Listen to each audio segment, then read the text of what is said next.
الحمدللہ رب العالمین والعاقبۃ للمتقین والصلاة والسلام علی سید الانبیاء والمرسلین اما بعد فاعوذ باللہ من الشیطان الرجیم بسم اللہ الرحمن الرحیم یا ایھا الذین آمنوا اتقوا اللہ وکونوا مع الصادقین صدق اللہ مولانا العلی العظیم۔ بادہ توحید کے متوالو، شمع رسالت کے پروانوں، غوث و خواجہ اور رضا کے چاہنے والوں، آئیے سب سے پہلے ہم اور آپ نہایت ہی ادب اور احترام کے ساتھ اپنے اور ساری کائنات کے مرکز عقیدت جناب محمد الرسول اللہ صلی اللہ تعالی علیہ وسلم کی بارگاہ بے کس پناہ میں جس طرح سے میں آپ کو پڑھاؤں، میرے ساتھ مل کر پورا مجمع با آواز بلند ہدیہ غلامی درود و سلام کے انداز میں پیش کر لیں۔ پڑھیں الصلاۃ والسلام علیک یا رسول اللہ، الصلاۃ والسلام علیک یا حبیب اللہ، الصلاۃ والسلام علیک یا نبی اللہ وعلی آلک واصحابک یا نور اللہ صلی اللہ تعالی علیہ وسلم۔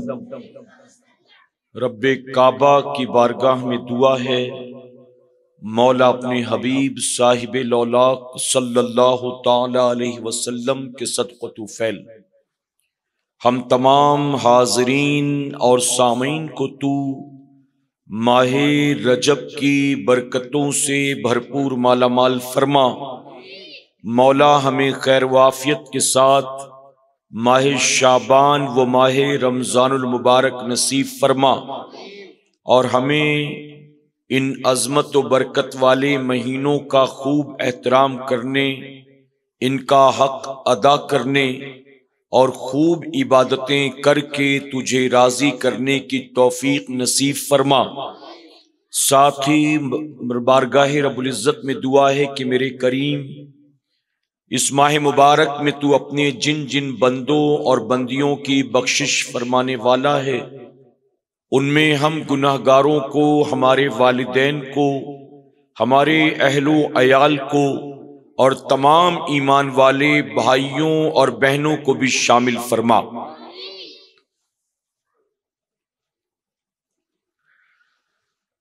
غریب جائیں تو جائیں کہاں غریب نواز، غریب جائیں تو جائیں کہاں غریب نواز، وہیں تو جائیں گے ہوں گے جہاں غریب نواز۔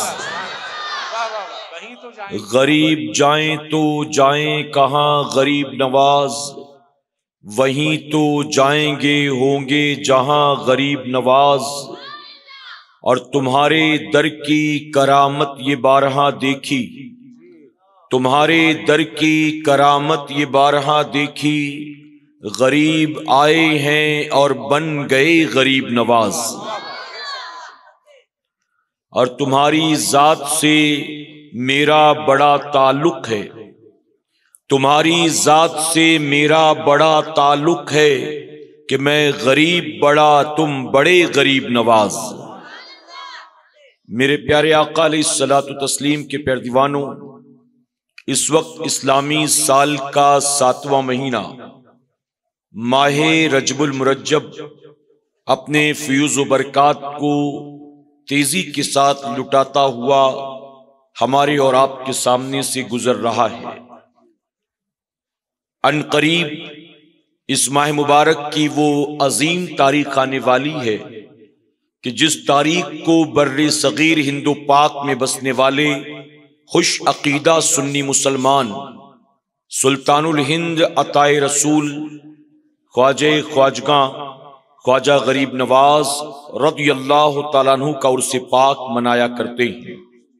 یقیناً وہ لوگ بہت خوش نصیب ہیں جنہیں اللہ رب العزت اپنے ولیوں کا عرس منانے کی توفیق عطا فرماتا ہے، اور وہ لوگ بہت خوش نصیب ہیں جنہیں اللہ رب العزت بارگاہ غریب نواز میں حاضری کا شرف عطا فرماتا ہے۔ میرے پیارے آقا علیہ الصلوۃ والتسلیم کے پیارے دیوانوں، میں ہندوستان میں جہاں کہیں بھی جاتا ہوں اپنی قوم کے جوانوں کو یہ بات کہہ کے مطمئن کرتا ہوں کہ یہ میرے رب کا بے پناہ کرم اور احسان ہے۔ اگرچہ ہم اور آپ فتنوں کے دور میں پیدا ہوئے، لیکن میرے کریم کا بے پناہ کرم اور احسان کہ اس نے ہمیں اور آپ کو بدعقیداؤں کے گمراہوں کے گھر میں پیدا نہیں کیا، بلکہ اس نے ہمیں خوش عقیدہ سنی مسلمان ماں باپ کے گھر میں پیدا فرمایا ہے۔ میرے پیارے آقا علیہ الصلوۃ والتسلیم کے پیارے دیوانوں، آپ دیکھ رہے ہیں کہ وقت کے ساتھ ساتھ فتنے تیزی کے ساتھ بڑھتے چلے جا رہے ہیں، اور اس وقت مسلمانوں میں جتنے بھی فرقے پیدا ہو چکے ہیں ان میں سے کوئی فرقہ یہ نہیں کہتا ہے کہ ہم جہنمی لوگ ہیں، یا ہم صراط مستقیم سے بھٹکے ہوئے لوگ ہیں، یا ہمارا عقیدہ ہماری جماعت قرآن و سنت کے خلاف ہے، بلکہ جتنے بھی فرقے پیدا ہو چکے ہیں ہر کوئی اپنے آپ ہی کو اچھا کہتا ہے، ہر کوئی اپنے آپ ہی کو سچا کہتا ہے۔ لیکن میں پوری ذمہ داری کے ساتھ یہ بات کہنا چاہتا ہوں، اپنی قوم کے لوگوں کو مطمئن کرتے ہوئے اور باطل فرقے والوں کو چیلنج کرتے ہوئے کہ تم اگرچہ اپنے منہ میاں مٹھو بنتے ہو بنو، لیکن یاد رکھنا کل قیامت میں تم جنت تو کیا جنت کی خوشبو بھی نہیں پاؤ گے، جنت میں وہی جائیں گے جو غوث و خواجہ کے ماننے والے۔ میرے پیارے آقا علیہ الصلوۃ والتسلیم کے پیارے دیوانوں، اللہ رب العزت کا بے پناہ کرم اور احسان، اللہ نے ہمیں چکڑالویوں کے گھر میں پیدا نہیں کیا، اللہ نے ہمیں بوچالویوں کے گھر میں پیدا نہیں کیا، اللہ نے ہمیں نیچرویوں کے گھر میں پیدا نہیں کیا، اللہ نے ہمیں مرزائیوں کے، قادیانیوں کے، بوریوں کے، کھوجاؤں کے، رافضیوں کے گھر میں پیدا نہیں کیا۔ اللہ نے اس جماعت میں پیدا فرمایا ہے جس جماعت میں غوث و خواجہ پیدا ہوئے۔ میرے پیارے آقا علیہ الصلوۃ والتسلیم کے پیارے دیوانوں، موجودہ دور میں ہر ماں باپ کی یہ ذمہ داری بنتی ہے کہ وہ اپنے بچوں کو کم سے کم اتنا دین ضرور سکھانے کی کوشش کریں کہ ان کے مرنے کے بعد ان کی اولاد بھی خوش عقیدہ سنی مسلمان بنی رہے۔ اگر ہم نے اور آپ نے اس بات کی کوشش اس وقت نہیں کی تو یاد رکھیے گا کہ ہمارے بعد ہماری نسلیں کہاں جائیں گی، ہم اور آپ اس بات کا اندازہ نہیں لگا سکتے۔ مجھے اس بات کا اچھی طرح سے احساس ہے کہ آپ سردیوں کی رات میں کھلے آسمان کے نیچے بیٹھے ہوئے ہیں، نماز عشاء کے بعد محفل کا آغاز ہوا اور اس وقت تقریباً 11:15 بج چکے۔ ساتھیوں نے بتایا تھا کہ محفل 12 بجے کے آس پاس ختم کرنی ہے، اور آپ دیکھ رہے ہیں کہ میں 12 بجے کے آس پاس مائک پر آیا، تو تھوڑا سا وقت لوں گا اگر آپ کی اجازت ہوگی تو۔ میرے پیارے آقا علیہ الصلوۃ والتسلیم کے پیارے دیوانوں، آپ مجھے دل پر ہاتھ رکھ کر بتائیں، اس وقت جتنے لوگ بھی یہاں آ کر بیٹھے، چاہے وہ نیچے والے ہوں، چاہے وہ اوپر والے ہوں، چاہے وہ آگے والے ہوں، چاہے وہ پیچھے والے ہوں، ہم میں سے کوئی ایک بھی بتائیے یہاں کاروبار کی وجہ سے آ کر بیٹھا ہے؟ ہم کسی بزنس ٹرپ کی وجہ سے آ کر بیٹھے ہیں، کسی بزنس ڈیل کی وجہ سے آ کر بیٹھے ہیں، نہ رشتہ داری کے لیے آئے ہیں، نہ کوئی شادی بیاہ اٹینڈ کرنے کے لیے آئے ہیں، نہ اپنے کسی دوست احباب سے ملاقات کرنے کے لیے آئے ہیں، بلکہ سردیوں کی رات میں کھلے آسمان کے نیچے یہاں جتنے لوگ بھی آ کر بیٹھے ہیں، یقیناً سب اللہ اور اس کے رسول صلی اللہ علیہ وسلم کا ذکر پاک سننے کے لیے آئے ہوئے، اور ہم جتنے بھی یہاں آئے ہیں سب خواجہ غریب نواز کے نام پر آئے۔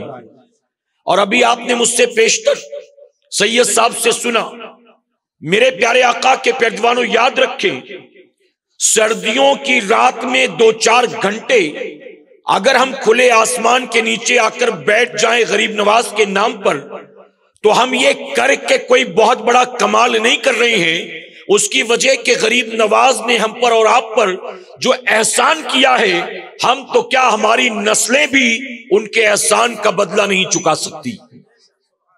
صرف ہندوستان نہیں، ایشیا کے اکثر ملکوں میں اگر کلمہ پڑھنے والے لوگ آج موجود ہیں تو یہ سلسلے چشتیہ کے بزرگوں کی قربانی کا نتیجہ ہے۔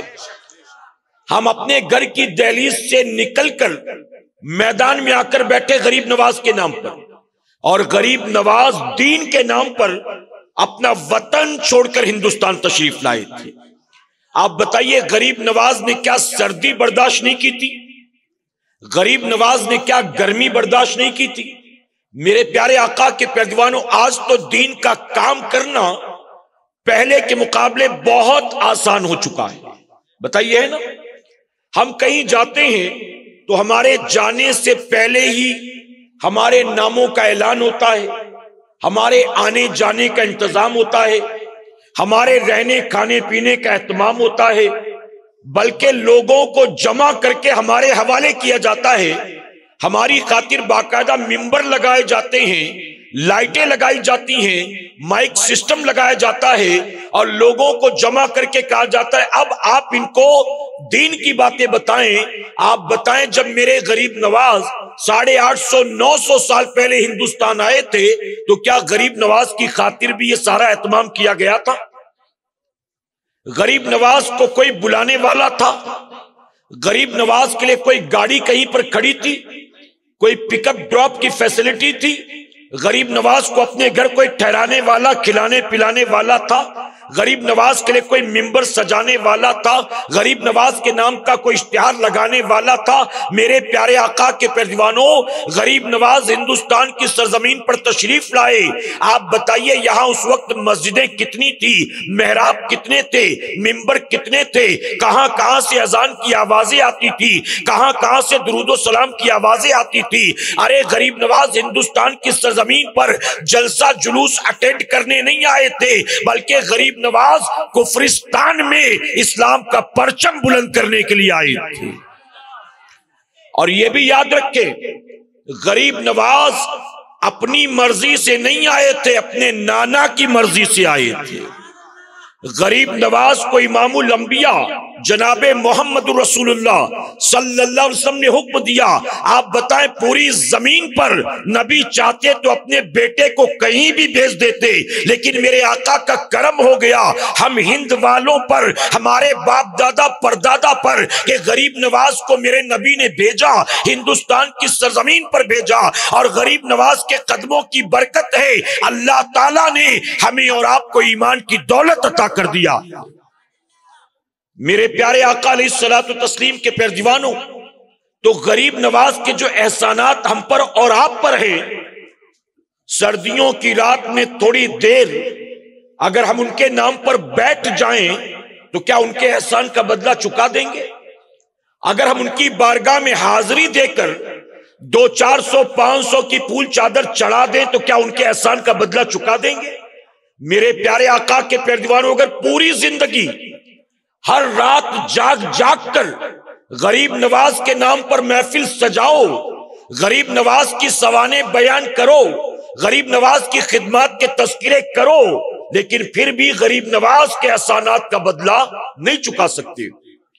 حضور اکرم صلی اللہ علیہ وسلم کبھی کبھی ایک یہودی کو کلمہ پڑھانے کے لیے 3 مہینے تک محنت کرتے تھے، بلکہ صحابہ اکرام عرض کرتے کہ یا رسول اللہ صلی اللہ علیہ وسلم اس ایک آدمی پر اتنی محنت کیوں؟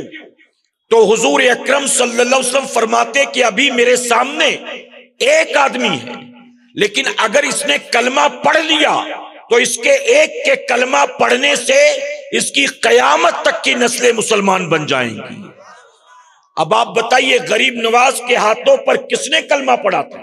ہمارے باپ دادا پردادا نے پڑھا تھا، لیکن ان کے ایک کے کلمہ پڑھنے کی وجہ سے الحمدللہ اب تک جو ان کی اولادیں پیدا ہو رہی ہیں وہ بھی غلام غریب نواز بن کر پیدا ہو رہی ہیں، وہ بھی اللہ اور اس کے رسول سے محبت کرنے والی بن کر پیدا ہو رہی ہیں، اور ہمارے بعد جو نسلیں پیدا ہوں گی وہ بھی مومن ہی رہیں گی انشاءاللہ۔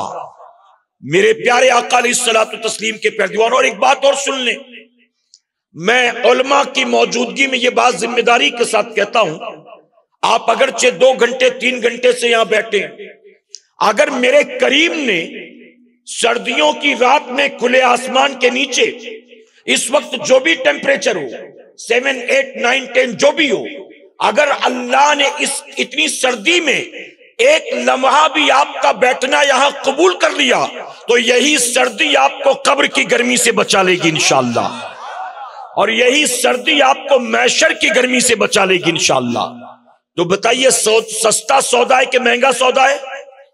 جی سستا سودا ہے، پھر بھی نہ لے سکے تو ہم سے بڑا کم نصیب کون ہوگا بھلا بتائیے؟ ہم سے بڑا کم نصیب کون؟ میرے پیارے آقا علیہ الصلوۃ والتسلیم کے پیروانوں، اگر آپ یہاں بیٹھے ہیں اس کی وجہ سے 2-4 دن طبیعت خراب ہو جائے تو بھی کہتا ہوں سستا سودا ہے، اگر سردی زکام ہو جائے، گلا بیٹھ جائے، کھانسی آ جائے تو بھی سستا سودا ہے، اس کی وجہ کہ اگر معمولی سی تکلیف برداشت کر کے آخرت کی تکلیفوں سے بچ سکتے ہو تو یہ معمولی دنیا کی تکلیف آخرت کی تکلیف سے بچنے کے لیے بہت بہتر ہے، بہت بہتر ہے۔ میرے پیارے آقا علیہ الصلوۃ والتسلیم کے پیروانوں، بہرحال یہ اسلامی سال کا 7واں مہینہ ہے، اور ماہ رجب میں اکثر ہم اور آپ 3 تاریخیں یاد رکھتے ہیں اور 3 اوکیشنز کو سیلیبریٹ کرتے ہیں۔ وہ کون کون سے ہیں؟ ایک تو سب سے پہلے غریب نواز کی چھٹی شریف منائی جاتی ہے، اور اس کے بعد پھر امام جعفر صادق رضی اللہ عنہ کے نام پر نیاز کا اہتمام ہوتا ہے، جسے عام عوام کی زبان میں کنڈے کی نیاز کہتے ہیں، اور اس کے بعد پھر شب معراج منائی جاتی ہے آخر میں 27ویں۔ تو شروع میں غریب نواز کا عرس پاک، پھر درمیان میں امام جعفر صادق کی نیاز، اور آخر میں شب معراج۔ حالانکہ آپ غور کریں تو آپ کو پتہ چلے گا کہ اس ماہ مبارک میں یہی 2-3 تاریخیں نہیں آتی، بلکہ یہ پورا کا پورا مہینہ جو ہے رحمتوں برکتوں سے پیکڈ ہے، پورا مہینہ۔ میرے پیارے آقا کے پیروانوں، اسی ماہ مبارک میں خواجہ اویس قرنی رضی اللہ عنہ کے عرس پاک کی بھی تاریخ آتی ہے۔ اچھا، غریب نواز کی عرس کی تاریخ کل مغرب بعد شروع ہوگی، خواجہ اویس قرنی رضی اللہ عنہ کے عرس پاک کی تاریخ 3 رجب ہے جو گزر چکی، اور ہمیں پتہ ہی نہیں ہے کہ 3 رجب کی تاریخ کتنی برکت والی تاریخ ہے۔ آپ خواجہ اویس قرنی کا نام آپ نے سنا ہے کہ نہیں سنا ہے؟ انہیں سید التابعین کہا جاتا ہے۔ یہ اویس قرنی رضی اللہ عنہ وہ ہیں جن کو حضور اکرم صلی اللہ علیہ وسلم کا زمانہ ملا، لیکن حضور اکرم صلی اللہ علیہ وسلم کی زیارت سے محروم رہے۔ یہی وجہ ہے کہ صحابیت کا مقام حاصل نہیں ہوا، تابعی بن گئے، لیکن تابعی میں بھی فرمایا گیا یہ صرف تابعی نہیں، سید التابعین ہے، تمام تابعین کے سردار۔ حضور اکرم صلی اللہ علیہ وسلم سے اتنی محبت تھی اویس قرنی کو کہ اویس قرنی حضور کو یاد کر کے رویا کرتے تھے، اور حضور اکرم صلی اللہ علیہ وسلم کو اپنے عاشق سے اتنی محبت تھی کہ میرے آقا یمن کی طرف اپنے بٹن کو کھول کر سینے مبارک کو یوں فرماتے تھے، آپ یمن کی طرف۔ صحابہ عرض کرتے آقا آپ یمن کی طرف یوں رک کر کے اپنے سینے مبارک کو کھولتے کیوں ہیں؟ آقا فرماتے اس سمت میرا غلام رہتا ہے اور وہاں سے مجھے ٹھنڈک ملتی ہے، ٹھنڈک۔ اللہ اکبر۔ صحابہ نے عرض کیا یا رسول اللہ صلی اللہ علیہ وسلم، جب اویس اتنی محبت کرتا ہے آپ سے تو آتا کیوں نہیں آپ کی بارگاہ میں؟ جب اتنی محبت ہے تو آتا کیوں نہیں؟ آقا فرماتے وہ آنا تو چاہتا ہے، لیکن بوڑھی ماں کی مجبوری، نابینا کمزور ماں کی مجبوریوں نے اس کے پیر میں بیڑیاں ڈال رکھی ہیں۔ ماں کی خدمت کی بنیاد اویس آتا نہیں، ورنہ اویس تو دن رات تڑپتا ہے میری بارگاہ میں آنے کے لیے۔ اور میرے پیارے آقا کے پیروانوں، اویس قرنی حضور کی بارگاہ میں حاضر نہ آ کر حضور ہی کی فرمانبرداری فرما رہے تھے۔ ایک صحابی حاضر ہوئے، عرض کرتے ہیں یا رسول اللہ صلی اللہ علیہ وسلم مجھے اجازت دیں میں جہاد پر جانا چاہتا ہوں۔ آقا نے فرمایا تمہاری والدہ باحیات ہے، تمہاری ماں زندہ ہے؟ کہا ہاں۔ آقا فرماتے جاؤ، جا کر اپنی بوڑھی ماں کی خدمت کرو، اللہ تمہیں جہاد کا ثواب عطا فرمائے گا۔ یعنی تمہاری ماں کو اس وقت تمہاری ضرورت ہے، جاؤ جا کر اس کی خدمت کرو۔ اب بتائیے اویس قرنی کا نہ آنا حضور کی بارگاہ میں یہ بھی حضور ہی کی فرمانبرداری اور اطاعت گزاری تھی۔ سیدنا اویس قرنی آپ دیکھیں کیا مقام ہے، میرے آقا اویس قرنی رضی اللہ عنہ کے تعلق سے دعا فرماتے، اور حضور نے آپ ذرا سوچیں کہ جب کوئی کسی سے محبت کرتا ہے تو محبوب اپنے محب کو تحفہ دیا کرتا ہے۔ میرے پیارے آقا کے پیروانوں، آپ جس سے محبت کرتے اس کو تحفہ دیتے ہیں کہ نہیں دیتے؟ دیتے ہیں نا۔ تو جس سے محبت کرتے، حضور اکرم صلی اللہ علیہ وسلم نے اویس قرنی کبھی حضور کی بارگاہ میں حاضر نہیں ہوئے، لیکن میرے آقا اتنی محبت فرماتے تھے کہ میرے نبی نے اپنا پیرہن مبارک تحفے کے طور پر اویس قرنی کے لیے بھیجا ہے۔ اور وہ بھی کس کو لے کر بھیجا؟ سیدنا عمر فاروق اعظم رضی اللہ عنہ کو، مولا کائنات مولا علی کرم اللہ وجہ الکریم کو آقا نے فرمایا کہ میرا پیرہن لے جاؤ اور لے جا کر اویس کو میری طرف سے تحفہ دینا، اور اویس سے کہنا کہ اس کو پہن کر میری امت کی بخشش کی دعا کرے۔ آپ ذرا سوچیں میرے نبی کو کیا ضرورت ہے کہ کسی اور سے اپنی امت کے لیے دعا کروائیں، لیکن میرے آقا اویس قرنی سے اپنی امت کے لیے دعا کرا کر قیامت تک کے لیے اللہ کے ولی کا مقام بتا رہے ہیں۔ پتا چلا ولیوں سے دعاؤں کی درخواست کرنا بریلویوں کا طریقہ نہیں ہے، میرے نبی کی سنت مبارکہ ہے۔ کیا میرے نبی کی دعا اپنی امت کے لیے کافی نہیں تھی؟ آقا فرماتے اویس سے کہنا اللہ اکبر۔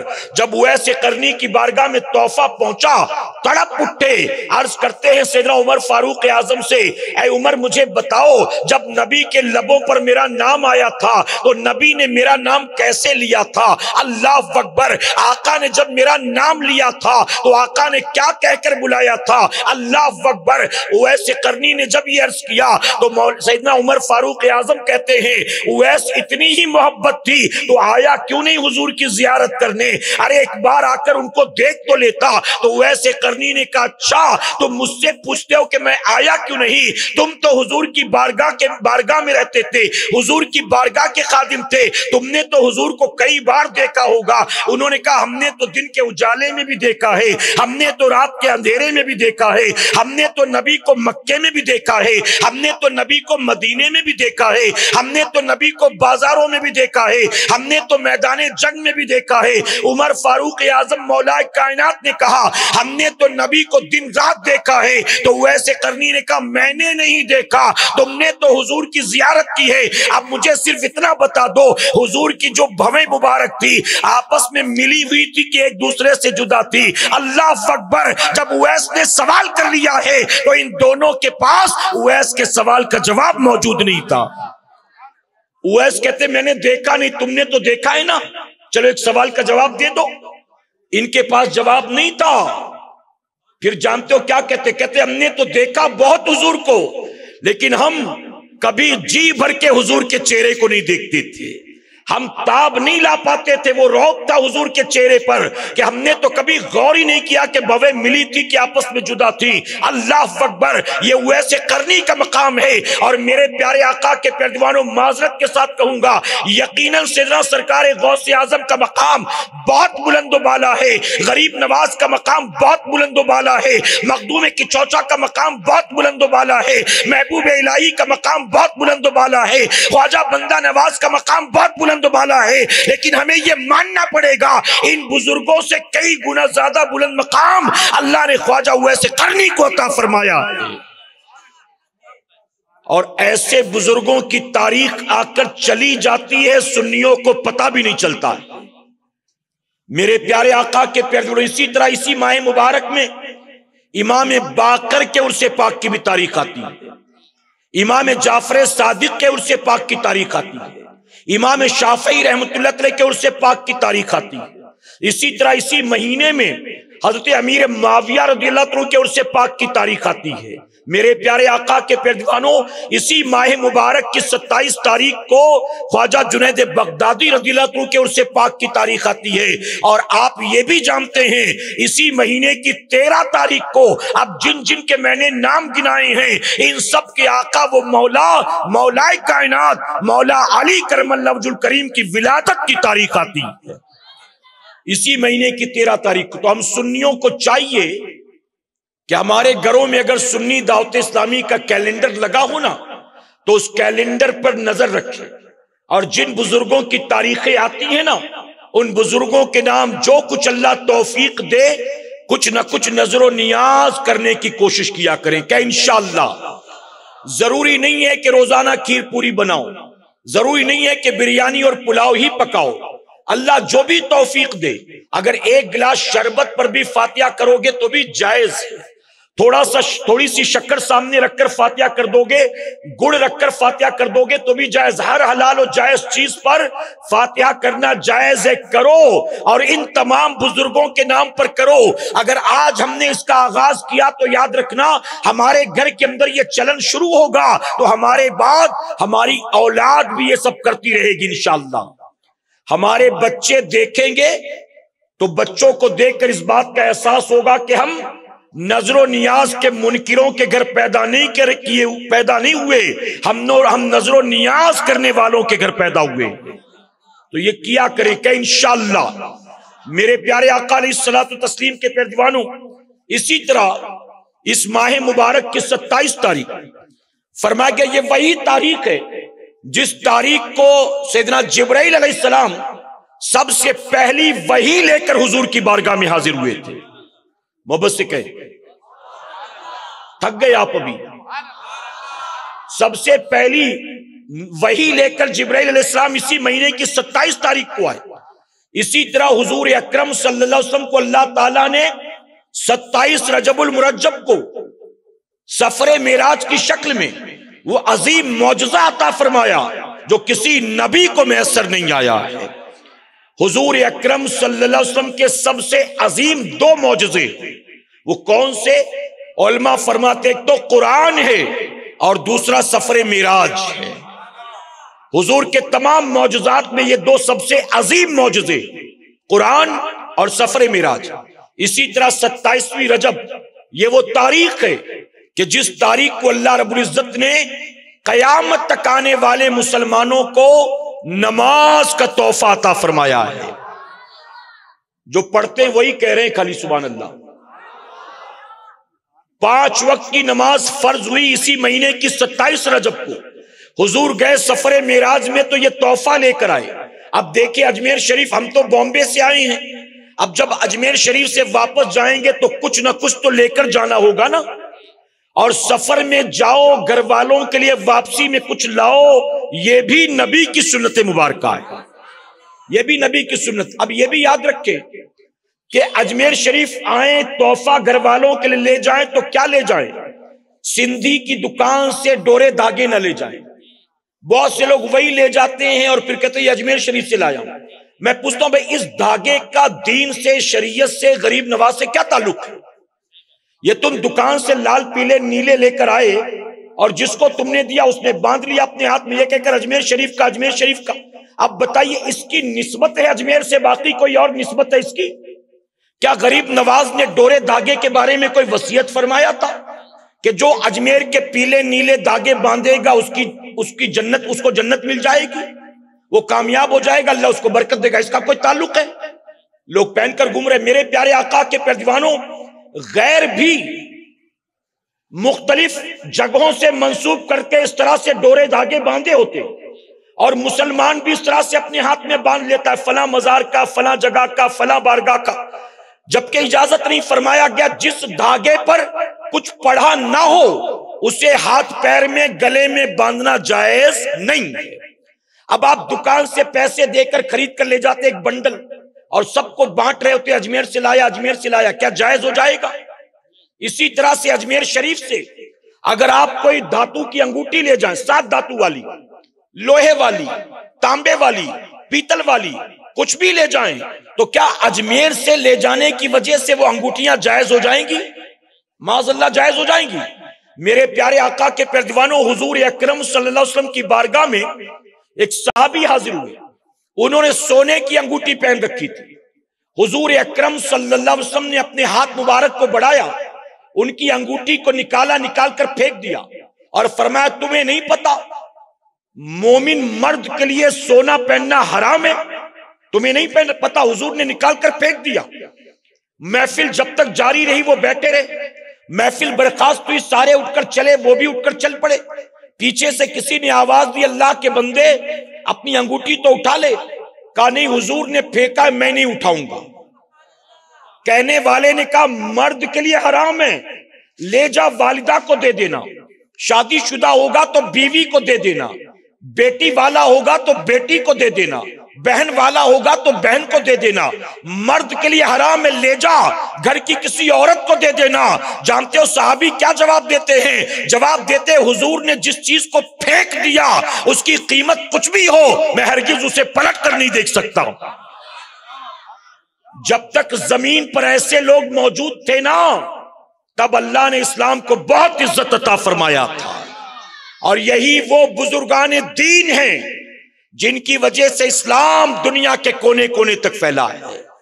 بہت سے لوگ کہتے کاش کتنا اچھا ہوتا ہم بھی حضور کے زمانے میں پیدا ہوئے ہوتے، یہ آج کے جھنجٹ، یہ فتنے فساد، یہ لفڑے جھگڑے کچھ نہ ہوتا، بڑے اطمینان کی زندگی ہوتی، کتنا اچھا ہوتا ہم بھی اس زمانے میں پیدا ہوئے ہوتے۔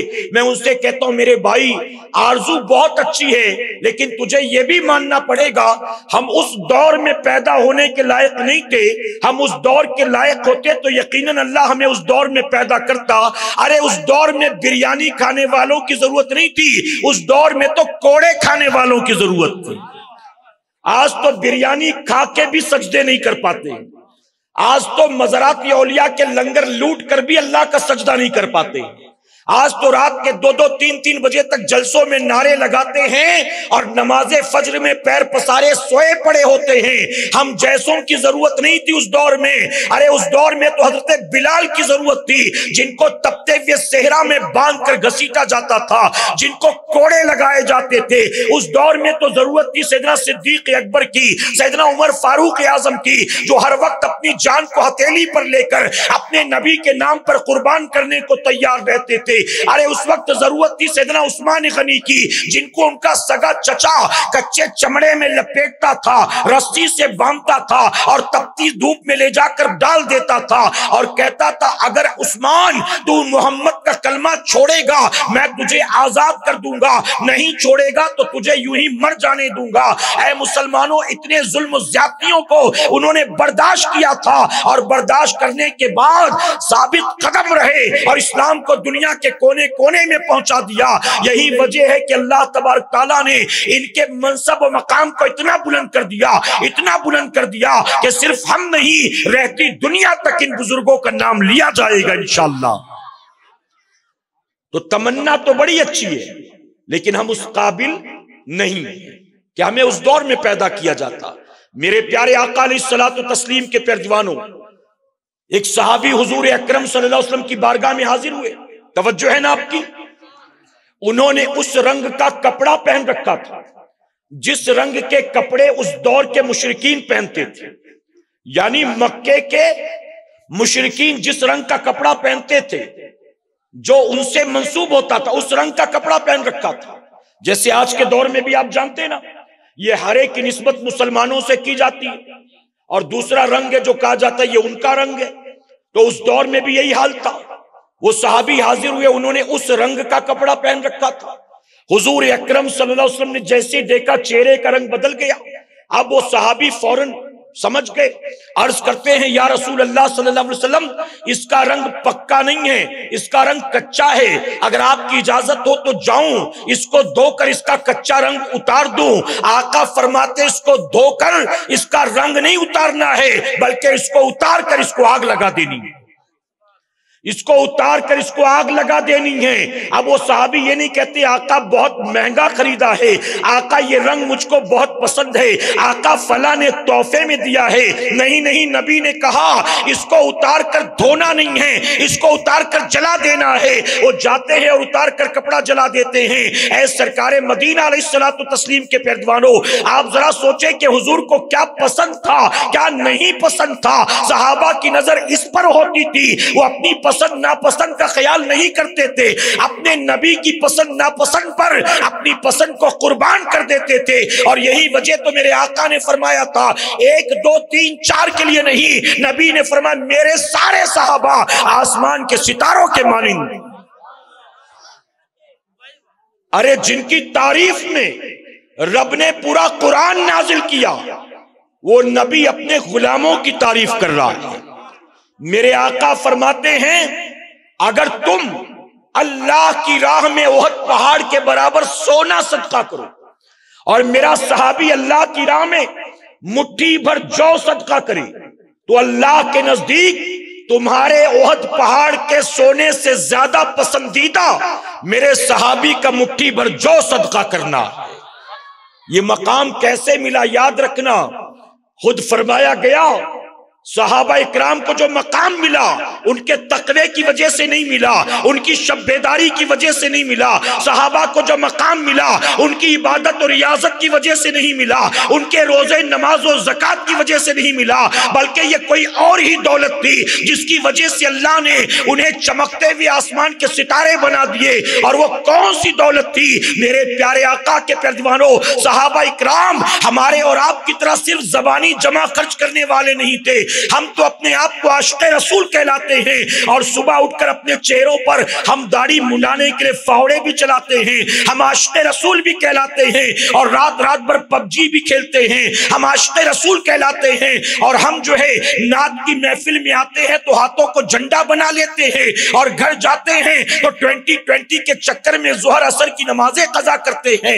ہم اپنے آپ کو عاشق رسول کہلاتے ہیں، کبھی مغرب چھوڑتے ہیں، کبھی عشاء قضا کرتے ہیں۔ ہم اپنے آپ کو عاشق رسول کہلاتے ہیں، غریب نواز کی بارگاہ میں حاضری بھی دیتے ہیں، اور اپنے بوڑھے ماں باپ کو جھڑکی بھی دیتے ہیں۔ ہم عاشق رسول کہلاتے ہیں، اور ایک ایک کر کے 5 وقت کی نمازیں قضا کرتے ہیں۔ ہم اپنے آپ کو عاشق اہل بیت کہلاتے ہیں، اور اگر گریبان میں جھانک کر دیکھے تو پتہ چلے گا ہماری زندگی اسی راستے پر چل پڑی ہے جس راستے پر یزید پلید چلا کرتا تھا۔ میرے پیارے آقا علیہ الصلوۃ والتسلیم کے پیروانوں، مجھے غیرت آتی ہے یہ بات کہتے ہوئے، اس وقت ہندوستان کے اکثر علاقوں میں جہاں بھی جانا ہوتا ہے، یہ تو غریب نواز کے عرص پاک کا موقع ہے، ورنہ اکثر علاقوں میں ہم سے لوگ کہتے حضرت نشے پر بیان کریے۔ آج کا عنوان ہے نشے کی تباہ کاریاں، نشے کے نقصانات، اس پر بیان کریے۔ ایسی آبادی جہاں 90% مسلمان ہوں، آخر بتائیے وہاں مسلمانوں کو کہا جائے شراب پینا حرام ہے، ڈرگز لینا حرام ہے، ہیروئن لینا، چرس چلم گانجے پینا حرام ہے مسلمانوں کو؟ ارے جن چیزوں سے اللہ اور اس کے رسول صلی اللہ علیہ وسلم نے 1450 سال پہلے منع کر دیا، 1450 سال کے بعد پھر بتانا پڑتا ہے کہ مسلمانوں یہ سب نہ کرو، یہ حرام ہے۔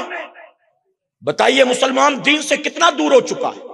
اور میرے پیارے آقا کے پیروانوں، برا مت مانیے گا، ایک بات معذرت کے ساتھ کہتا ہوں، اجمیر شریف کی سرزمین پر چلے جائیں، وہ خواجہ غریب نواز جو اسلام کا پرچم بلند کرنے کے لیے ہندوستان کی سرزمین پر آئے تھے، خواجہ غریب نواز جو اسلام کا قانون اور شریعت کا قانون نافذ کرنے کے لیے ہندوستان کی سرزمین پر آئے تھے، اسی غریب نواز کی بارگاہ میں بھی جا کر دیکھیں آپ کو بہت سے چرسی گنجیڑی وہاں بھی مل جائیں گے۔ بتائیے غلط تو نہیں کہہ رہا ہوں؟ بلکہ لوگوں نے چرس گانجے کا اڈا بنا رکھا جس کو 4 یاری کہتے ہیں، اور معاذ اللہ ثم معاذ اللہ بہت سے جوہلا نے یہ سمجھ رکھا ہے کہ یہ گانجے چلم پینا یہ صوفیہ کا طریقہ ہے۔ کہ معاذ اللہ یہ چلم گانجے پینا، افیم پینا، یہ معاذ اللہ صوفیہ کا طریقہ۔ میرے پیارے آقا کے پیروانوں، آپ ذرا سوچو، کچی پیاز اور لہسن کھا کر مسجد میں جانے سے منع کیا گیا، جبکہ یہ چیزیں جائز و حلال ہیں، مسجد میں منع کیا گیا. کیوں؟ کیونکہ منہ سے بدبو آئے گی. مسجد میں کیروسین یعنی مٹی کے تیل کا دیا جلانے سے منع کیا گیا کیونکہ اس سے بدبو آتی ہے. آپ ذرا سوچیں، جو چیز شریعت میں استعمال کرنا جائز ہے، حلال ہے، جب اللہ کے گھر میں کہا گیا کہ وہاں ان چیزوں کا استعمال نہ کرو کیونکہ اس سے بدبو پھیلتی ہے. اب بتائیے کیا جو چرسی ہوگا، گنجیڑی ہوگا، افینچی ہوگا، اللہ اس کو اپنا مقام ولایت عطا فرمائے گا؟ بلکہ خواجہ غریب نواز کے استاد پیر و مرشد خواجہ عثمان ہارونی اپنے مریدوں کی تربیت فرما رہے ہیں. آپ فرماتے ہیں شراب حرام ہے، یہ شریعت ہے. آ رہی بات سمجھ میں آپ کے؟ خواجہ عثمان ہارونی فرماتے شراب حرام ہے، یہ شریعت ہے، لیکن جس کنویں کا، تالاب کا، ندی کا پانی پی کر اللہ کی عبادت میں سستی پیدا ہو، اس تالاب کا، ندی کا، نہر کا پانی بھی حرام ہے. اور فرماتے یہ طریقت ہے. شریعت یہ ہے کہ شراب حرام، اور ہر وہ چیز جس سے اللہ کی عبادت میں سستی پیدا ہو اہل طریقت کے لیے وہ بھی حرام ہے. اور یہاں چرسی چرس پی کے کہتا ہے سجدہ کرنا شریعت والوں کا کام، چلم پینا طریقت والوں کا کام. معاذ اللہ. ہم کہتے ہیں ظالم تو غریب نواز سے زیادہ طریقت کو جانتا ہے، غریب نواز سے زیادہ بہتر جانتا طریقت کو. مولا کائنات مولا علی کرم اللہ وجہ الکریم فرماتے ہیں اگر کسی سمندر میں شراب کا ایک قطرہ گر جائے، توجہ ہے آپ کی، اگر کسی سمندر میں شراب کا ایک قطرہ گر جائے تو فرماتے میں علی اپنی سواری کے گھوڑے کو کبھی اس سمندر کا پانی نہیں پینے دوں گا. علماء موجود ہے، پوچھیں اگر سمندر میں ایک قطرہ نہیں پوری بوتل گر جائے، پورا ڈرم گر جائے تو بھی پانی پاک ہے. آپ کی مسجد میں اگر وضو کرنے کے لیے حوض بنا ہوا ہے اور اس میں بھی شراب گر جائے تو بھی پانی پاک ہے اگر وہ حوض شریعت کے مطابق ہے. لیکن تقویٰ کسے کہتے ہیں؟ فرماتے ایک قطرہ بھی گر جائے تو میں اپنی سواری کے گھوڑے کو کبھی اس سمندر کا پانی نہ پینے دوں. اور فرماتے ہیں کہ اگر وہ پانی سوکھ جائے اور اس زمین پر گھاس پیدا ہو جائے تو فرماتے میں اپنی سواری کے گھوڑے کو کبھی وہ گھاس بھی نہ کھانے دوں. اور فرماتے کبھی میری سواری کا گھوڑا اگر اس سمندر کا پانی پی لے یا وہاں کی اگی گھاس کھا لے تو میں علی زندگی میں کبھی اس گھوڑے پر سواری نہ کروں گا.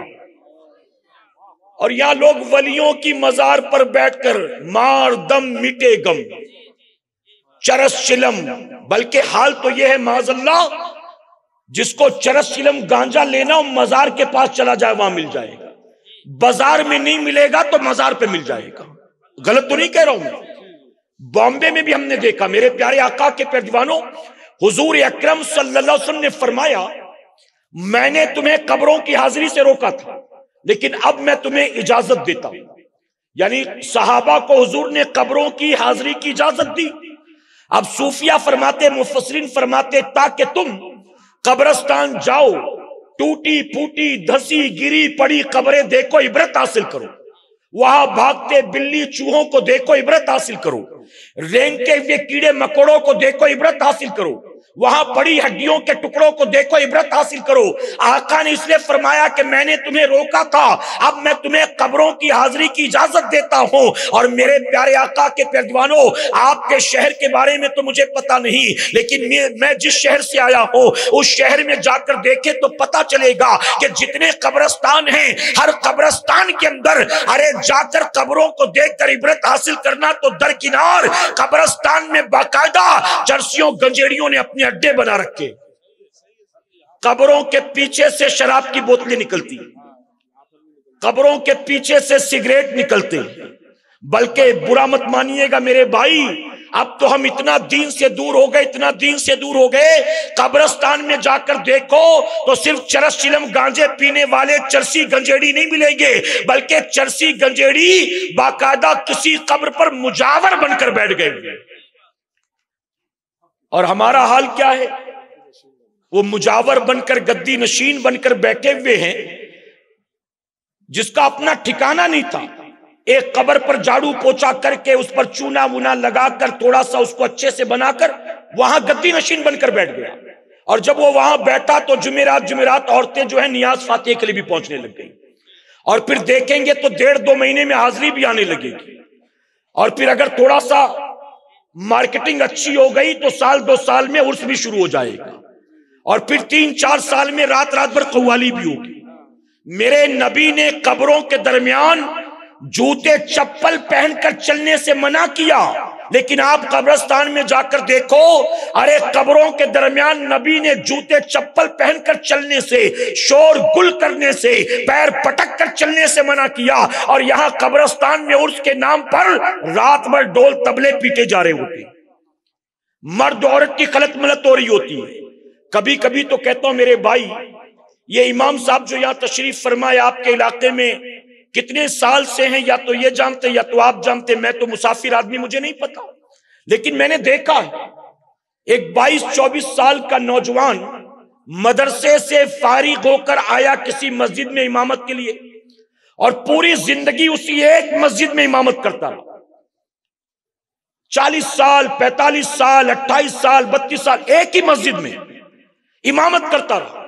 محلے کے امیر سے امیر آدمی نے شاید ہی کبھی اس کو اپنے گھر بلایا ہو کہ حضرت آج میرے گھر آپ کی دعوت ہے، آج چلیں آپ میرے ساتھ بیٹھ کر کھانا کھائیں گے۔ مسجد کا امام پوچھے گا کیوں، کسی کا تیجا ہے، کسی کا 40واں ہے، کسی کی برسی، کیونکہ وہ جانتا ہے کہ ایسے ہی موقع پر تو بلاتے ہیں لوگ، ورنہ کہاں کوئی کہتا ہے کہ میرے یہاں بریانی بنی تھی تو جی چاہا کہ میں ہی اچھا نہیں کھاؤں گا، میرا امام بھی اچھا کھائے گا۔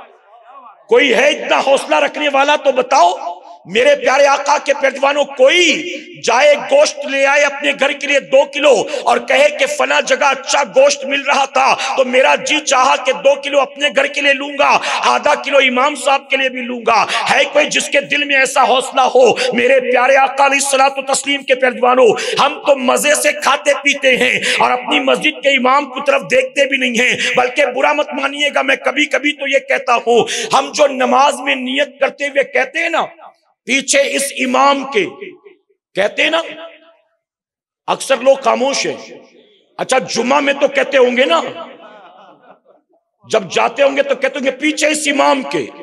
بعض لوگوں نے سمجھا پیچھے، اب چونکہ جمعہ ہی پڑھتے، 5 وقت تو پڑھتے ہی نہیں، تو ان کو لگتا ہے پیچھے اس امام کے کا مطلب ہے کہ امام صاحب کے پیچھے پڑے رہنا ہے، اور وہ صرف نماز ہی میں پیچھے نہیں رہتے، مسجد سے نکل کے بھی اس کے پیچھے پڑے رہتے ہیں۔ امام صاحب آج کل فلاں کے ساتھ بہت گھوم پھر رہے ہیں، امام صاحب کو 2 دن سے دیکھ رہا ہوں اس کی دکان پہ بیٹھے رہتے ہیں، اور ایک آدمی امام صاحب کے گھر پہ 3-4 دن سے بہت آ رہا ہے جا رہا ہے، خود کا کیا حال ہے اس کی فکر نہیں ہے۔ امام صاحب کے بچے پڑھتے کہاں ہیں، امام صاحب کے یہاں راشن کہاں سے آتا ہے، امام صاحب کپڑا کہاں سے سلواتے ہیں، امام صاحب کپڑا کہاں سے خریدتے ہیں، امام صاحب کی دوستی کس کے ساتھ ہے، امام صاحب کی رشتہ داری کس کے ساتھ ہے۔ تو بعض لوگوں نے سمجھا پیچھے اس امام کے مطلب یہ ہے سب کچھ چھوڑ چھاڑ کے امام صاحب کے پیچھے پڑے رہنا ہے، اور جس امام کے پیچھے ہفتے میں ایک بار جمعہ کی 2 رکعت پڑھتے ہیں، پورے ہفتے اسی امام کی غیبت و چغلی بھی کرتے رہتے ہیں۔ غلط تو نہیں کہہ رہا ہوں؟ میرے پیارے آقا کے پیروانوں، آپ جانتے ہو اس کا کوئی فائدہ ہونا ہے، آپ کو کوئی فائدہ ہونا ہے۔ اچھا آپ میں سے اگر کسی نے امام صاحب کی غیبت کی ہوگی تو کیا اس کا دھندا خوب جم گیا؟ جی میں امام صاحب کو جس دن گالی دیتا ہوں اس دن گراہکی بہت اچھی ہو جاتی ہے، ایسا ہے؟ جب امام صاحب کی غیبت کرتا ہوں نا اس دن تو کھانا کھانے میں بڑا مزہ آتا ہے، ایسا ہے؟ کوئی فائدہ ہونا ہے؟ کوئی فائدہ؟ پھر کیا ملنا ہے آپ کو؟ یاد رکھو میرے پیارے آقا کے پیروانوں، دینداروں سے دشمنی کر کے سوائے نقصان کے کبھی نفع نہیں ہو سکتا ہے۔ لوگ دینداروں سے دشمنی کرتے ہیں، دنیا داروں سے یارانے کرتے ہیں۔ کوئی نیتا جی مل جائے، کوئی سوشل ورکر مل جائے، کوئی کارپوریٹر مل جائے، کوئی کونسلر مل جائے، کوئی M L A M P مل جائے، ہر کوئی اس سے تعلقات جوڑنے کی کوشش کرتا ہے۔ میرے پیارے آقا علیہ الصلوۃ والتسلیم کے پیروانوں، دینداروں سے دشمنی کا نقصان کیا ہے آپ کو معلوم ہے؟ ملفوظات غریب نواز کے اندر آتا ہے، ایک نوجوان جو اول صف کا نمازی تھا، نیک بھی تھا، کسی سے کوئی دشمنی لڑائی جھگڑا نہیں تھا، لیکن علماء سے بغض رکھتا تھا، مسجد کے امام کو دیکھتا تو منہ ٹیڑھا ٹیڑھا کرتا, داڑھی والے کو دیکھتا تو منہ ٹیڑھا کرتا, کبھی کوئی داڑھی والا سامنے سے آتا تو راستہ بدل کر چلا جاتا. جانتے اس کے انتقال کے بعد میں اس کا جب انتقال ہو گیا, انتقال کے وقت میں میرے پیارے آقا کے پیروانوں اس کے چہرے کو مرنے کے بعد قبلے کی طرف کیا گیا, لیکن اس کا چہرہ قبلے سے پھر گیا. اور آپ کو یہ بات معلوم نہیں تو میں آپ کو بتاتا چلوں, چہرہ اگر قبلے سے پھر جاتا ہے تو یہ اس بات کی نشانی ہوتی ہے کہ اس کا خاتمہ ایمان پر نہیں ہوا ہے. مرنے والے کو لوگ سمجھتے مسلمان ہے, غسل بھی دیا, کفن بھی پہنایا, نماز جنازہ بھی پڑھی, قبر میں لے جا کر چہرہ قبلہ رخ کیا اور پھر اس کو دفن کر کے لوٹے. میرے پیارے آقا کے پیروانوں صحابہ اکرام آپس میں بیٹھے گفتگو کر رہے تھے اور عنوان کیا تھا, سب سے بڑا گناہ کون سا ہے, سب سے بڑا گناہ کون سا ہے, سب سے بڑا گناہ کون سا ہے. ہر کسی نے اپنی اپنی رائے پیش کر لی. اب بات آئی تو اس ضمن میں آپ کو بتاتا چلوں, آپ جانتے ہیں حضرت عبداللہ ابن عمرو رضی اللہ عنہ ان سے کہا گیا سب سے بڑا گناہ کون سا ہے, انہوں نے کہا شراب پینا سب سے بڑا گناہ ہے. لوگوں نے کہا اس سے بڑے بڑے بھی تو گناہ ہیں, قتل کرنا بھی تو گناہ ہے, سود کھانا بھی تو گناہ ہے, زنا کرنا بھی تو گناہ ہے, جوا کھیلنا بھی تو گناہ ہے. آپ کہتے ہیں شراب پینا سب سے بڑا گناہ ہے, آپ ایسا کیوں کہہ رہے ہیں؟ تو انہوں نے جواب دیا میں اپنی طرف سے نہیں کہتا, میں نے جو اپنے کانوں سے حضور سے سنا تھا وہی بیان کرتا ہوں. شراب پینا سب سے بڑا گناہ ہے. لوگوں نے کہا اس بات کا ثبوت کیا ہے؟ آپ فرماتے کسی شرابی کا انتقال ہو جائے تو مجھے بند کر دینا, تو مجھے قید کر دینا اور اس شرابی کو لے جا کر قبر میں دفن کرنا اور دفن کرنے کے بعد واپس آنا, 2 رکعت نماز ادا کرنا اور واپس اس کی قبر پر جانا اور اس کی قبر کو دوبارہ کھول کے دیکھنا. ارے شراب پینا اتنا بڑا گناہ ہے, وہ کہتے ہیں کہ 2 رکعت نفل پڑھ کے جانا, اس کی قبر کو کھول کر دیکھنا, اس کا چہرہ قبلے سے پھر چکا ہوگا. اور فرماتے یہ اس بات کی ضمانت ہے کہ اس کا خاتمہ ایمان پر نہیں ہوا, یہ اس بات کی نشانی ہے. تو اس بندے کا رخ قبلے سے پھر گیا, لوگوں نے دوبارہ چہرہ قبلے کی طرف کیا, پھر سے پھر گیا, تیسری بار کوشش کی, پھر سے پھر گیا. لوگ پریشان کہ چہرہ قبلہ رخ ہوتا کیوں نہیں. لوگ پہنچے اس دور کے ولی کی بارگاہ میں, ایک اللہ والے کی بارگاہ میں, اور جا کر کہا کہ نیک تھا, نمازی تھا, ہمیں اس کا کوئی ظاہری عیب نظر نہیں آتا, لیکن ہم قبر میں اس کو جب اتارنے کے بعد چہرہ قبلہ رخ کرتے ہیں اس کا چہرہ پلٹ جاتا ہے. اے میری قوم کے جوانوں غور سے سن لو, یوٹیوبر سے دوستی کرنے والوں, ٹک ٹاکر سے دوستی کرنے والوں, شرابیوں زانیوں سے دوستی کرنے والوں, اپنے جیسے نفس پرستوں سے یارانے کرنے والوں, اور مسجد کے امام سے, مبلغین سے, دیندار سے, داڑھی والوں سے بغض و عداوت رکھنے والوں, لوگوں نے کہا اس کا چہرہ قبلے سے پلٹ جاتا ہے.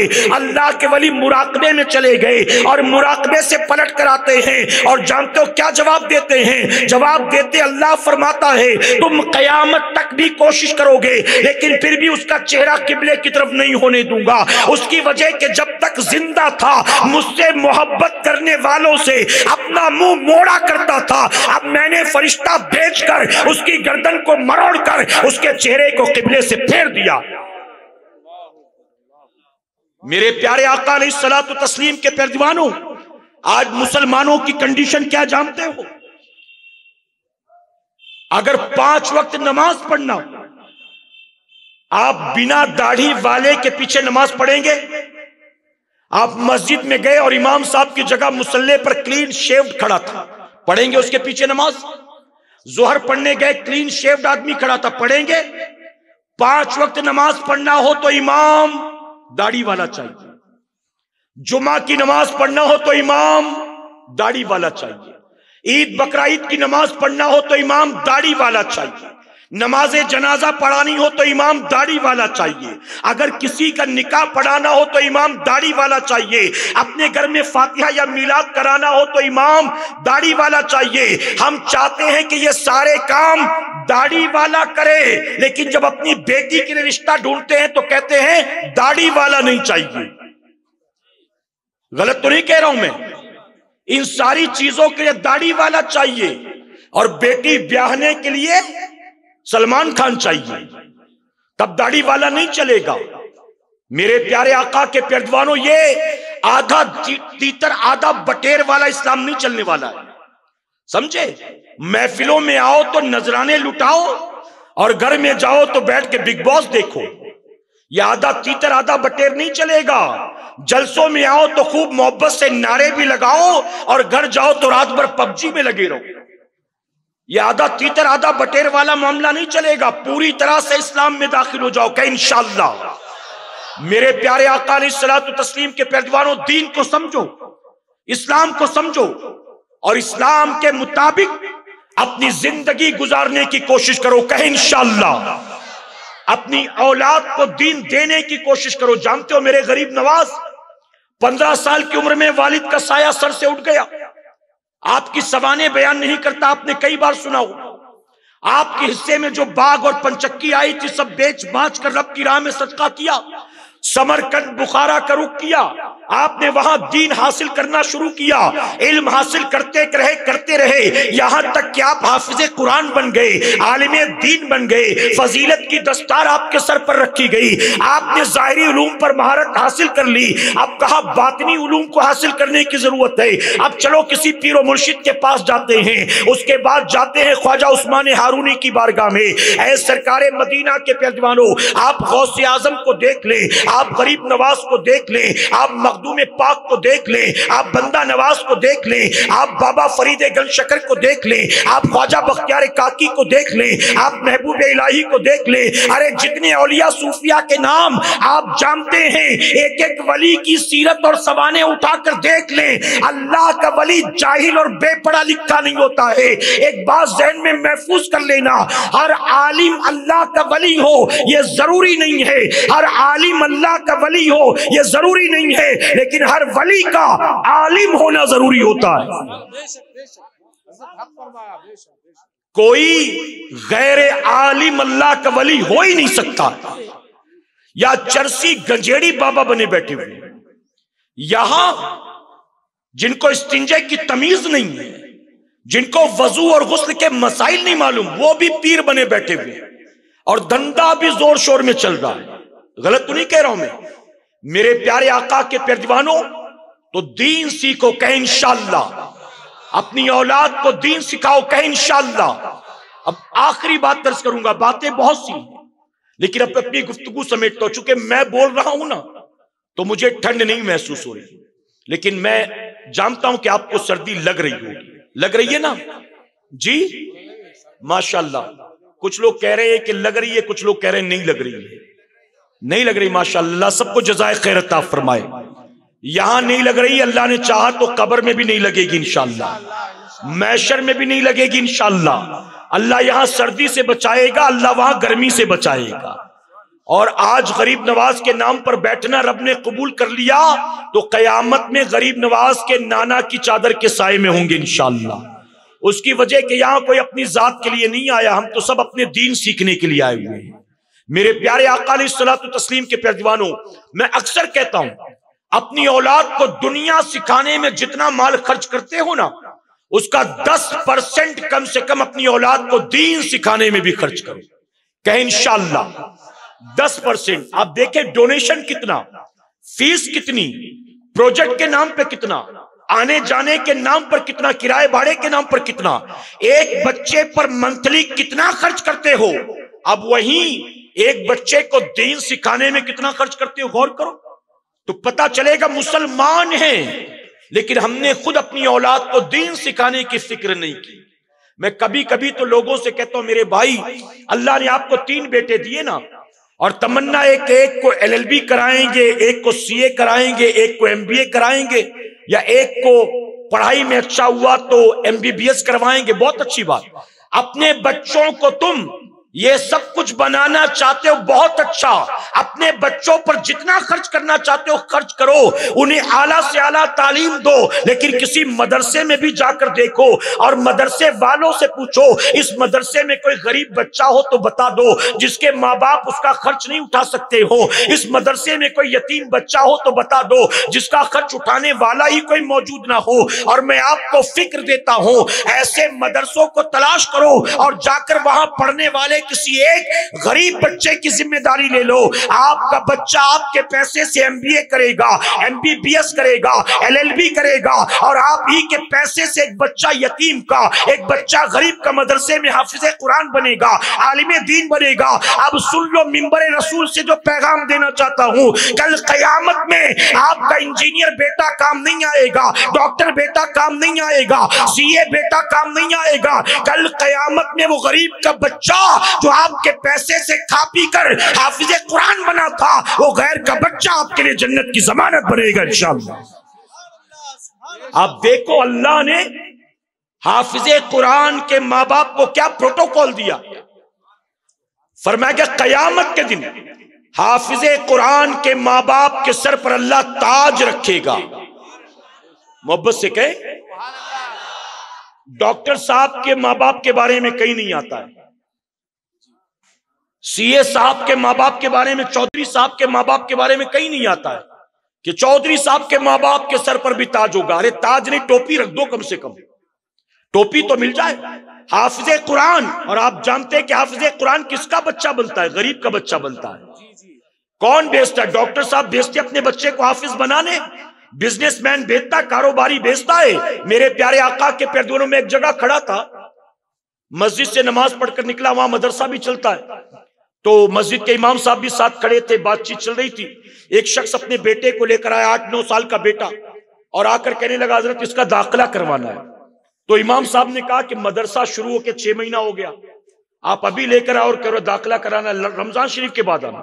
وہ کہنے لگی نہیں حضرت کر لیجئے نا. تو امام صاحب نے کہا ایسے تھوڑی ہوتا ہے, 6 مہینے کی پڑھائی پوری ہو چکی ہے, اب اس کو شروع سے کون پڑھائے گا, 6 مہینہ اور سنبھال لیں, رمضان شریف کے بعد لے آنا. تو بڑا ضد کرنے لگے. امام صاحب نے کہا ہو ہی نہیں سکتا نا, ایسے درمیان میں کیسے کر سکتا ہوں. تو پھر باپ نے مجبوراً کیا کہا کہ حضرت اس کو رکھ لیں, بہت بدماش ہے یہ, دن بھر غائب رہتا ہے, اس کی ماں پریشان ہو گئی, میں کام دھندا دیکھوں کہ اس کو دیکھوں, حضرت رکھ لے. تب سمجھ میں آیا کہ پڑھانے نہیں آیا ہے, پالنے کے لیے لے کر آیا ہے.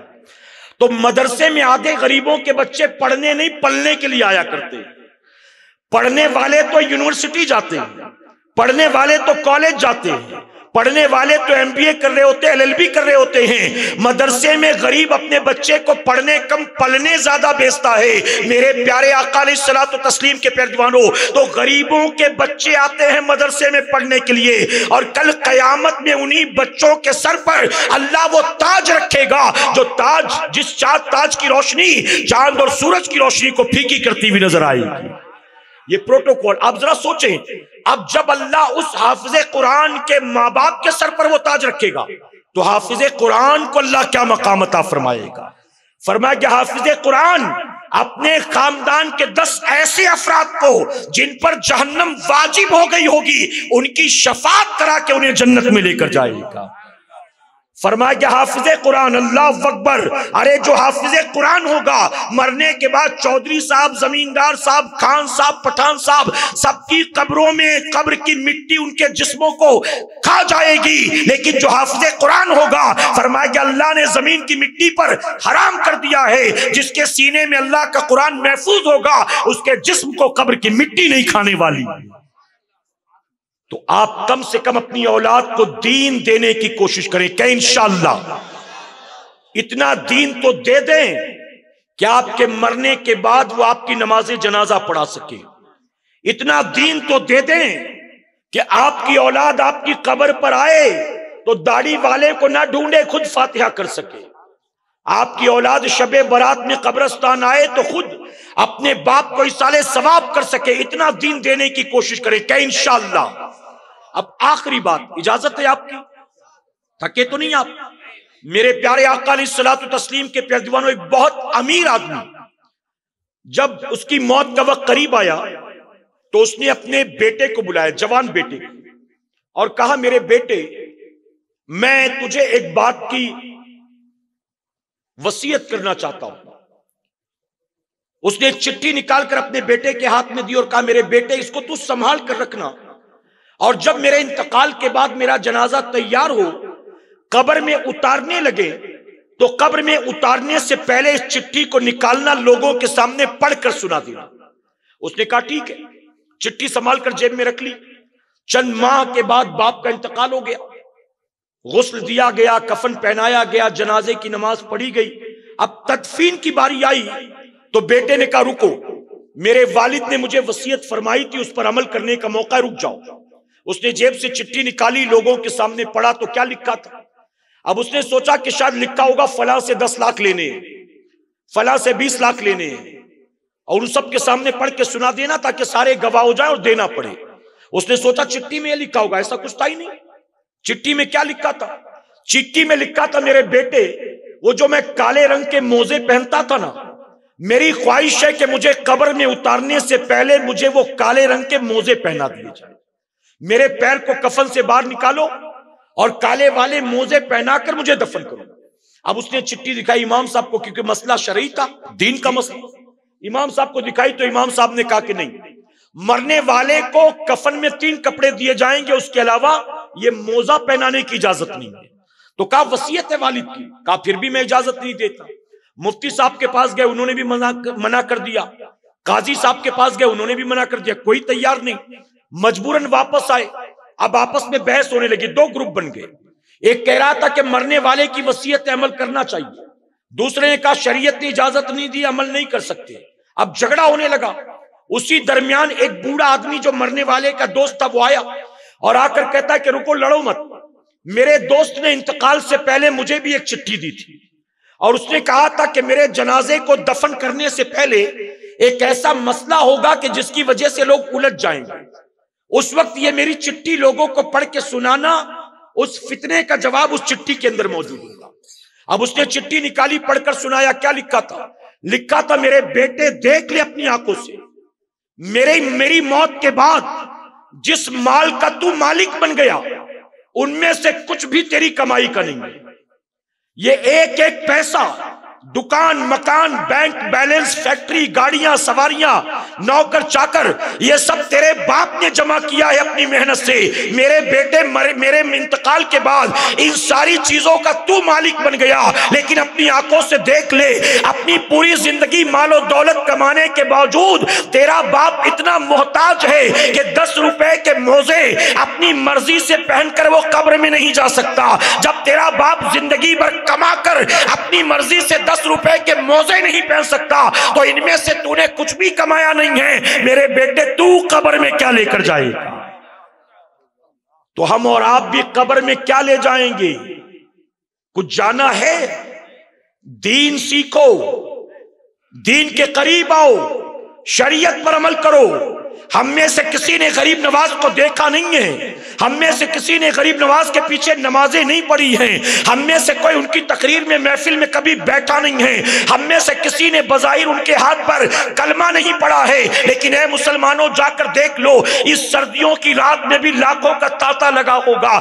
آج کی رات اور کل کی رات بھی دیکھ لینا، اجمیر کی گلیاں بھری پڑی ہوں گی عاشقوں سے۔ آخر وجہ کیا ہے؟ وجہ صرف اور صرف ایک ہے، جو دنیا سے نہیں دین سے محبت کرتا ہے، اللہ مرنے کے بعد بھی اسے ہمیشہ کی زندگی عطا کرتا ہے۔ جن سے خونی خاندانی رشتے نہیں ہوتے، اللہ ان کے دلوں میں بھی اپنے ولی کی محبت کو پیدا کرتا ہے۔ تو دین سیکھو، سیکھیں گے انشاءاللہ۔ اگر چاہتے ہو کہ ہمارے بعد ہماری نسلیں بھی حسینی بنی رہیں، ہماری نسلیں بھی اہل بیت سے محبت کرنے والی بنی رہیں، تو اپنی اولاد کو دین دینے کی کوشش کرو۔ اللہ اپنے محبوب پاک کے صدقے ہمیں آپ کو سب کو کہنے سننے سے زیادہ عمل کرنے کی توفیق عطا فرمائے۔ درمیان گفتگو مجھ سے جانے انجانے میں کوئی غلطی خامی رہ گئی، آپ سب کو گواہ بنا کر سچے دل سے توبہ کرتا ہوں۔ رب میری توبہ قبول فرمائے اور ہماری اس محفل پاک کو میرا کریم قیامت میں ہمارے لیے، ہمارے والدین کے لیے بخشش اور نجات کا ذریعہ بنائے۔ وما علینا الا البلاغ۔